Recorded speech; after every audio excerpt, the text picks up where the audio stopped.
السلام علیکم ورحمۃ اللہ وبرکاتہ۔ بہت سے لوگ اپنی زندگی کے مسائل کو حل کروانے کے لیے اور اپنی تکلیفوں سے نجات حاصل کرنے کے لیے اور پریشانیوں سے اور حالات سے نکلنے کے لیے رات کے آخری پہر میں اٹھ کر کے اللہ تبارک و تعالیٰ کے سامنے نماز ادا کرتے ہیں، نماز تہجد ادا کرتے ہیں اور دعائیں کرتے ہیں۔ لیکن یہ بات ضرور دل میں آتی ہے جب دعائیں قبول نہ ہو رہی، جب مسائل حل نہیں ہو رہے ہوتے، یا پھر تکلیفوں سے نجات نہیں مل رہی ہوتی، یا پریشانیوں سے یا مشکلات سے نکلنا نہیں ہو رہا ہوتا ہے، تو پھر یہ بات ضرور خیال میں آتی ہے کہ ہماری نماز تہجد قبول نہیں ہو رہی ہے۔ آئیے ہمیں ساری باتیں سمجھنا ہے اور نماز تہجد کی قبولیت کی 4 علامتیں اور 4 نشانیاں جب اپنے اندر دیکھیں اور ان ساری چیزوں کو اپنے سامنے رکھیں، مد نظر رکھیں، تو یقیناً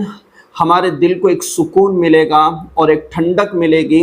اور ہمیں یہ یقین ہوگا کہ اللہ تبارک و تعالیٰ ضرور میری نماز تہجد قبول فرما رہا ہے اور میرے حالات اور میری مشکلات کو وہ ضرور ٹھیک کرے گا۔ دیکھیں، سب سے پہلی بات اور سب سے پہلی چیز اور سب سے پہلی نشانی اور علامت یہ ہے کہ نماز تہجد پڑھنے کی توفیق مل جانا، کہ جب اللہ تبارک و تعالیٰ اپنے بندے کو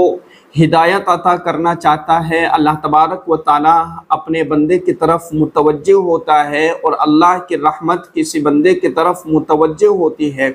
تو یقیناً اللہ تبارک و تعالیٰ اپنے بندوں کو اپنے سے قریب کر لیتا ہے۔ اور نماز تہجد یہ جو آخری پہر ہے، آخری حصہ ہے،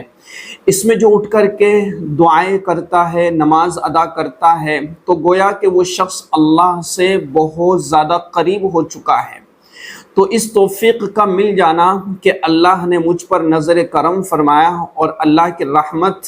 میری طرف متوجہ ہوئی، اور اللہ تبارک و تعالیٰ نے اتنی خوبصورت نماز پڑھنے کی مجھے توفیق عطا فرمائی، تو یقیناً اس نے قبول بھی فرمائی ہوگی، یقیناً اس نے میری دعا بھی قبول فرما لی اور اس نے میری نماز تہجد بھی قبول فرما لی۔ دوسری چیز یہ ہے کہ ہم یہ دیکھتے ہیں کہ بہت سے لوگ ایسے ہیں کہ جو عیش و عشرت کی زندگی گزار رہے ہیں، اسی طریقے سے نہ ان پر کوئی حالات آتے ہیں، نہ ان پر کوئی مصیبتیں آتی ہیں، نہ ان پر کوئی پریشانیاں آتی ہیں، تو اس وقت جب ہم عبادت کر رہے ہو، نماز تہجد ادا کر رہے ہو، یا پھر ہم دعائیں کر رہے ہو، اور بڑی مشکل سے ہمارا یہ سفر، ہماری یہ زندگی گزر رہی ہو، تو فوراً ہمارا ذہن یہ جاتا ہے کہ دیکھو، یہ تو نہ نماز پڑھتے ہیں، نہ عبادت کرتے ہیں، نہ تہجد پڑھتے ہیں، نہ دعائیں کرتے، اور بس ایک گناہوں کی زندگی ان کی گزر رہی ہے، نافرمانیوں میں ان کی زندگی گزر رہی ہے، پھر بھی اللہ تبارک و تعالیٰ نے ان کو مال و دولت، عیش و عشرت اور عیاشی کی زندگی دے رکھی، اور یہ اپنی زندگیوں کے اندر مست ہے۔ یاد رکھیے گا کہ کسی بھی انسان کے لیے کہ اس کا رب اس سے راضی ہے یا نہیں ہے، اس کا رب اس سے قریب ہے یا نہیں ہے، وہ رب کے قریب ہے یا نہیں ہے، وہ اللہ کا دوست ہے یا نہیں ہے، اس چیز سے فیصلہ نہیں کیا جا سکتا ہے کہ اس کے پاس مال و دولت ہے، عیش و عشرت ہے، اس کے پاس ہر چیز ہے، ہر چیز اور ہر عطائے اور ہر نعمتیں اس کے پاس ہے۔ ان چیزوں سے فیصلہ نہیں کیا جاتا ہے، بلکہ فیصلہ ان چیزوں سے کیا جاتا ہے کہ یہ اللہ کی کتنی فرما برداری کر رہا ہے، اور اللہ تبارک و تعالیٰ کا کتنا شکر ادا کر رہا ہے، اور اللہ تبارک و تعالیٰ کے حکموں پر کتنا عمل کر رہا ہے، اور اس کی جو زندگی ہے وہ اسلام کے طریقے کے مطابق ہے یا نہیں ہے۔ یہ چیزیں فیصلہ کرتی ہے انسان کے لیے کہ اس کا رب اس سے راضی ہے یا نہیں ہے۔ جب اللہ تبارک و تعالیٰ اپنے بندوں سے راضی ہوتا ہے اور اپنے بندوں کی طرف متوجہ ہوتا ہے، یا اپنے کسی بندے کو قریب کرنا چاہتا ہے، تو پھر چاہے وہ انسان عیش و عشرت یعنی اس کے پاس مال و دولت ہو یا پھر اس کے پاس عزت ہو، شہرت ہو، سب کچھ ہو، لیکن اس حالت میں اس بندے کی یہ کیفیت ہو کہ وہ اللہ تبارک و تعالیٰ کی عبادت بھی کرتا ہے، بندگی بھی کرتا ہے، اور اللہ سے دعائیں بھی کرتا ہے، تہجد گزار بھی ہے، اور اللہ کی مخلوق کی خدمت بھی کرتا ہے، تو یہ وہ شخص کہ جو عیش و عشرت یعنی ہر اعتبار سے اس کے پاس خوشحالی ہے، لیکن ان ساری چیزوں کو ایک طرف کرتے ہوئے یہ اپنے رب کو راضی کرنے میں لگا ہے، تو یہ جو اعمال ہے یہ فیصلہ کرتے ہیں اس انسان کے لیے کہ اس کا رب اس سے راضی ہے اور وہ اپنے رب سے راضی ہے، اس لیے اپنے رب کی بندگی کر رہا ہے۔ اسی طریقے سے ایک وہ شخص کے جو غریب ہے، مسکین ہے، یا پھر اس کے پاس عیش و آرام کی کوئی نعمتیں اس کے پاس نہیں ہے، اور نہ اس کے پاس اپنی آمدنی کے کوئی ذرائع ہیں، اور نہ اس کے پاس اخراجات کا کوئی خاص آمدنی ہے، لیکن وہ شخص اللہ تبارک و تعالیٰ کی جو کچھ اس کے پاس نعمتیں ہیں اس کے اوپر شکر ادا کرتا ہے، اور اسی طریقے سے اللہ تبارک و تعالیٰ کی عبادت اور بندگی کرتا ہے، اور وہ شخص نماز تہجد ادا کرتا ہے اور دعائیں کرتا ہے، تو یقیناً اللہ اس بندے سے راضی ہیں اور یہ اللہ سے راضی ہے۔ یہ دو چیزیں ہو گئی، تو ہمیں کسی ایسے شخص کی طرف نظر نہیں کرنا ہے اور نظر نہیں رکھنا ہے کہ جو عیش و عشرت کی زندگی گزارنے کے ساتھ عیاشی والی زندگی بھی گزار رہا ہو اور اللہ سے کوسوں دور ہو، تو ہمیں ان کی طرف نظر نہیں رکھنا، ہمیں بالکل اس بات کی طرف نظر رکھنا ہے کہ اللہ تبارک و تعالیٰ کے احکامات پر ہم کتنا عمل کر رہے ہیں، اور ہماری زندگی کے اندر اسلام اور دین کتنا ہے، اور ہماری جو ہے کتنی کوتاہیاں اور کتنی غلطیاں ہوتی ہیں، ان چیزوں کو اپنے سامنے رکھنے کی کوشش کریں۔ اسی طریقے سے جب بندہ نماز تہجد ادا کرتا ہے اور اللہ تبارک و تعالیٰ کے لیے اٹھتا ہے، تو اگر اس بندے کے دل میں خالص یہ نیت ہے کہ میں اپنے رب کے رضا کے لیے اور میں اپنے رب کے رضامندی کے لیے، یا میں اپنے رب کو خوش کرنے کے لیے، یا میں اپنے رب کو راضی کرنے کے لیے نماز تہجد ادا کرتا ہوں اور ادا کرتا رہوں گا، یہ نیت دل میں ہے، اور اس طرح سے وہ اپنے رب کی محبت میں نماز تہجد ادا کرتا ہے، تو گویا کہ یہ نماز تہجد کے قبول ہونے کی علامت ہے۔ ایک تو ہے کہ بندے پر کوئی پریشانی آئے اور اپنے مقصد کو حاصل کرنے کے لیے پڑھ لے، اور یہ ہے کہ بندہ اپنے رب کی محبت میں، اپنے رب کے رضا کے لیے اور اپنے رب کو حاصل کرنے کے لیے اور اپنے رب کی خوشنودی کے لیے تہجد میں اٹھتا ہے اور نماز تہجد ادا کرتا ہے، تو یہ اس کی قبولیت کی علامت ہے۔ ہاں، جو شخص اپنے مقصد کے لیے بھی پڑھے گا اسے بھی اللہ تبارک و تعالیٰ عطا ہی کر دے گا، لیکن ایک یہ ہے کہ بندہ صرف اللہ کے رضا کے لیے، کیونکہ جو شخص اللہ کی رضا کے لیے اور اللہ کو پانے کے لیے پڑھتا ہے، تو یقیناً اس کی ساری جو جائز حاجتیں، جائز تمنائیں، ضروریات اور اس کی مسائل اور اس کے جو مسائل اللہ تبارک و تعالیٰ ضرور پورے کر دے گا، کیونکہ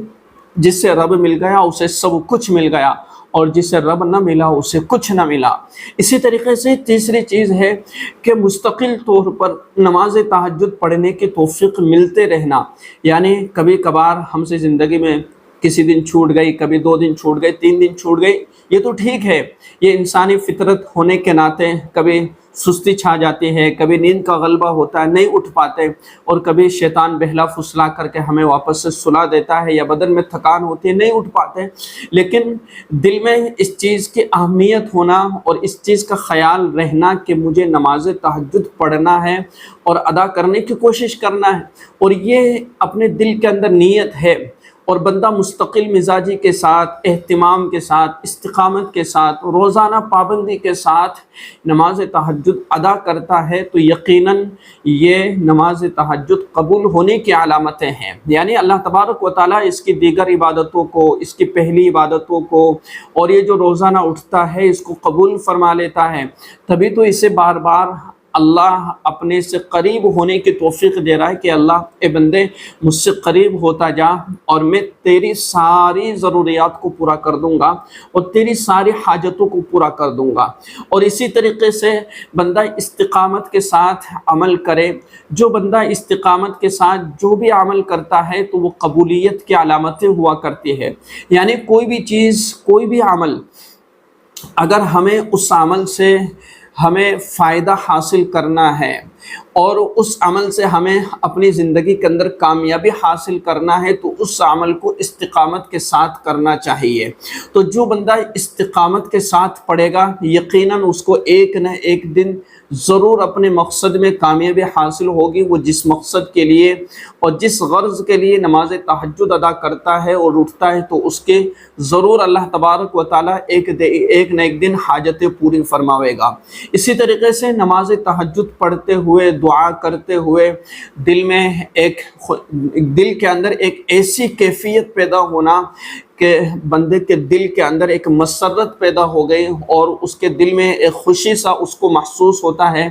کہ میں اپنے رب کے سامنے میں جب حاضر ہوتا ہوں تو دل کو ایک مسرت حاصل ہوتی ہے، دل کو ایک خوشی حاصل ہوتی ہے، دل کو اطمینان ہوتا ہے، قلب کو سکون ملتا ہے اور جو سارا بوجھ ہوتا ہے وہ سارا بوجھ ہلکا ہو جاتا ہے۔ تو یقیناً اور نماز تہجد ادا کرتے ہوئے یا دعا کرتے ہوئے، دعا مانگتے ہوئے بدن میں کپ کپی کا طاری ہو جانا، اللہ جو ہے ایک خوشی کے مارے یا اپنے گناہوں پر شرمندگی کے مارے اپنے